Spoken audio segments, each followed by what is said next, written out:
समारोह में आज के हमारे मारवाड़ जोधपुर के गौरव, राजस्थान के वरिष्ठ कैबिनेट मिनिस्टर माननीय श्री जोगाराम जी पटेल साहब,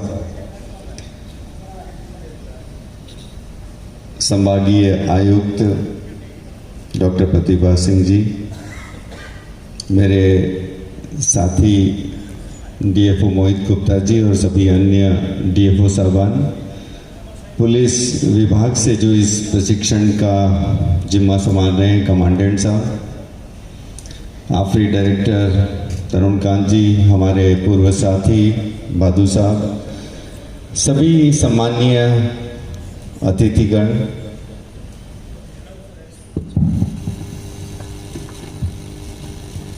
आप सभी को मेरी तरफ से सादर अभिनंदन, नमस्कार। ये जो ट्रेनिंग का अपना आधारभूत प्रशिक्षण है, इसके कार्यक्रम के मुख्य अतिथि के रूप में मंच पर विराजमान परम सम्माननीय माननीय मंत्री महोदय, सीसीएफ साहब, डीसीएफ साहब, डीएफओ साहिबान, पुलिस के जो हमारे कमांडेंट साहब हैं, कमांडेंट साहब, अन्य उपस्थित विभागीय अधिकारीगण और नव प्रशिक्षण लेने वाले आप सभी प्रशिक्षणार्थी,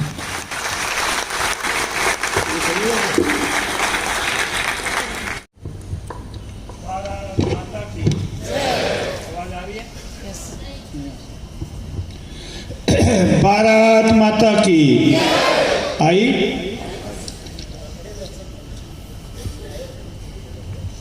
अभी आपने आदरणीय डॉक्टर प्रतिभा सिंह को सुना और उनका लास्ट जो वाक्य था वो निकलेगा, तू मेहनत कर, तेरा कर्म कभी निष्फल नहीं जाएगा। बहुत बहुत धन्यवाद आदरणीय डॉक्टर प्रतिभा सिंह जी। आज इस मौके पर बहुत ही अनूठा कार्यक्रम, राजनीतिक में क्षेत्र करने वाले, काम करने वाले लोगों के लिए भाषण देना, तालियां बजवाना ही सामान्य होता है, लेकिन आज अलग तरह का कार्यक्रम है। आप लोगों का नाम अपने आप ही वन को अगर कोई संरक्षित कर सकते हैं तो नाम है वन संरक्षक। वहीं से शुरू होगा और उसका भी आज का कार्यक्रम आधारभूत प्रशिक्षण। इस कार्यक्रम में हमें याद किया, बुलाया, अपनी बात कहने का अवसर दिया। इसके लिए मैं सीसीएम साहब, जैन साहब, आपका बहुत बहुत आभारी हूँ। रियल में नहीं तो हम तो अभी कहीं न कहीं भाषण दिए होते, खड़े होते कहीं न कहीं जाकर के, लेकिन इन सब लोगों को मैं भी आपको बताऊंगा, इन सब वन संरक्षकों के दर्शन करना और भगवान के दर्शन करने के बराबर है, इसमें कोई कमी नहीं रहेगी।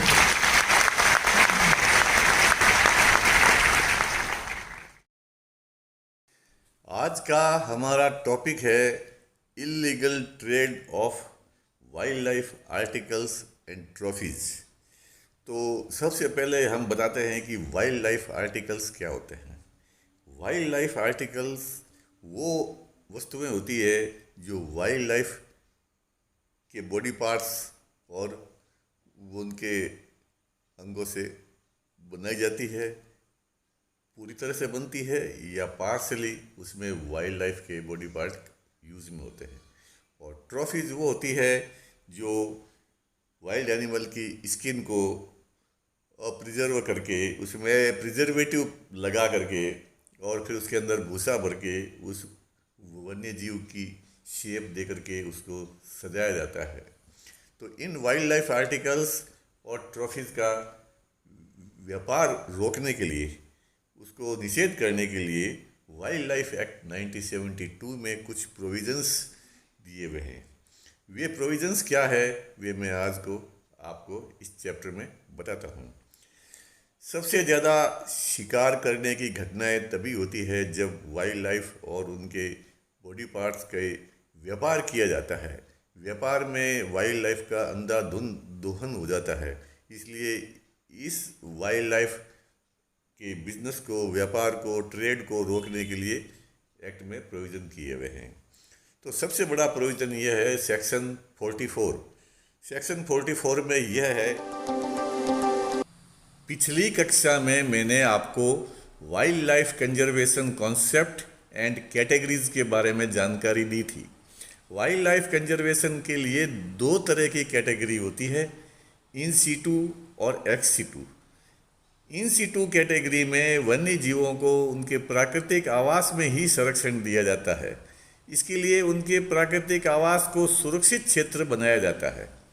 सुरक्षित क्षेत्र यानी प्रोटेक्टेड एरियाज के अंतर्गत sanctuary, national park, conservation reserve और कम्युनिटी रिजर्व आते हैं। एक्स सीटू कंजर्वेशन में वन्य जीवों को प्राकृतिक आवास से अलग करके उनके लिए सुरक्षित और कृत्रिम आवास बनाकर उनमें रखा जाता है, जिसमें जू का संस्थापन होता है।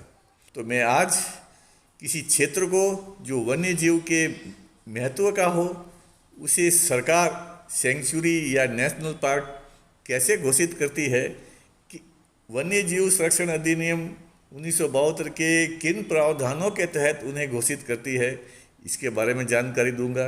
इसके अलावा राजस्थान में कितनी सेंचुरी है, कितने अभयारण्य हैं, उसके बारे में भी जानकारी दूंगा। तो सबसे पहले आते हैं हम सेंचुरी पे। तो सेंचुरी का प्रारंभिक घोषणा जो होती है, जिसमें सरकार किसी क्षेत्र को जो वन्य जीव संरक्षण के महत्व का हो, जो फ्लोरा फौना लैंडस्केप के महत्व का हो, उस क्षेत्र को अभयारण्य घोषित करने के लिए धारा 18 के तहत आशय का नोटिफिकेशन करती है। यानी सरकार राजपत्र में वाइल्ड लाइफ एक्ट की धारा 18 के तहत ये आशय का नोटिफिकेशन करती है कि इस क्षेत्र को सरकार सेंचुरी घोषित करने का आशय रखती है। उसके बाद उस क्षेत्र में लोगों के दावे लिए जाते हैं, उन दावों का निस्तारण किया जाता है और तमाम निस्तारण के बाद धारा 26A के तहत उसको फाइनली सेंचुरी घोषित की जाती है। इन दावों को लेने, दावों को सुनने, दावों को निपटाने की क्या प्रक्रिया है, इसको भी मैं आपको आज डिटेल में बताऊंगा। इसी प्रकार से नेशनल पार्क में भी धारा 35 के तहत पहले नेशनल पार्क घोषित करने का इंटेंशन का नोटिफिकेशन किया जाता है कि सरकार इस क्षेत्र को नेशनल पार्क घोषित करना चाहती है, और उसके बाद वही इस समस्त प्रक्रिया सेंचुरी की धारा 18A से लेकर के और 25 तक की कार्रवाई करने के उपरांत उस क्षेत्र को फाइनली नेशनल पार्क घोषित करते हैं। अब इन प्रावधानों में एक ध्यान देने की चीज़ होती है कि धारा 18 के तहत केवल उन क्षेत्रों को सेंचुरी घोषित करने के इंटेंशन का, आशय का नोटिफिकेशन करते हैं जो क्षेत्र रिजर्व फॉरेस्ट की सीमा में नहीं आते हैं। क्योंकि रिजर्व फॉरेस्ट क्षेत्रों में घोषित हो चुका है, उन क्षेत्रों में लोगों के दावे आदि की सुनवाई पहले ही हो चुकी होती है और वो सरकारी पूरा रिजर्व फॉरेस्ट होता है, उसके अंदर किसी का दावा हक हकूक नहीं होता है और जो होता है वो नोटिफाइड होता है।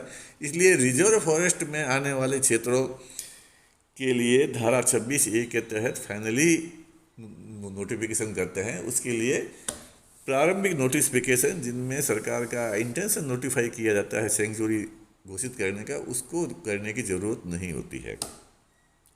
अब धारा 18 के बाद में 18A में जो सेंचुरी में धारा 27 से लेकर के और 33 तक के प्रावधान जो निषेध है, प्रोहिबिशन है, वे सारे निषेध प्रोहिबिशन तत्काल से लागू हो जाएंगे, ताकि कोई व्यक्ति सरकार द्वारा नोटिफिकेशन जारी होने के बाद में सेंचुरी को नुकसान नहीं पहुंचाए।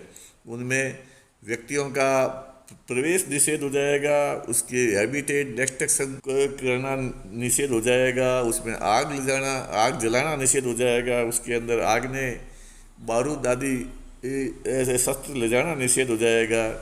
इस नोटिफिकेशन में उस क्षेत्र की बाउंड्री का भी उल्लेख होगा कि ये बाउंड्री जो प्राकृतिक सीमाओं से घिरी हुई है उनका भी वर्णन होगा, ताकि ये पता चल सके लोगों को कि इन प्राकृतिक सीमाओं के बीच में जो क्षेत्र है वो सेंचुरी घोषित होने वाला है। इसके बाद धारा 18B के तहत कलेक्टर की नियुक्ति की जाती है। अब यह है कि कलेक्टर कौन हो सकता है। कलेक्टर कोई भी ऑफिसर होता है, सरकार जिसको कलेक्टर घोषित करती है वो केवल उस सेंचुरी के नोटिफिकेशन के लिए उसको कलेक्टर के पावर होते हैं। इस धारा के तहत कार्रवाई करने के लिए किसी को भी कलेक्टर नियुक्त कर सकते हैं। जो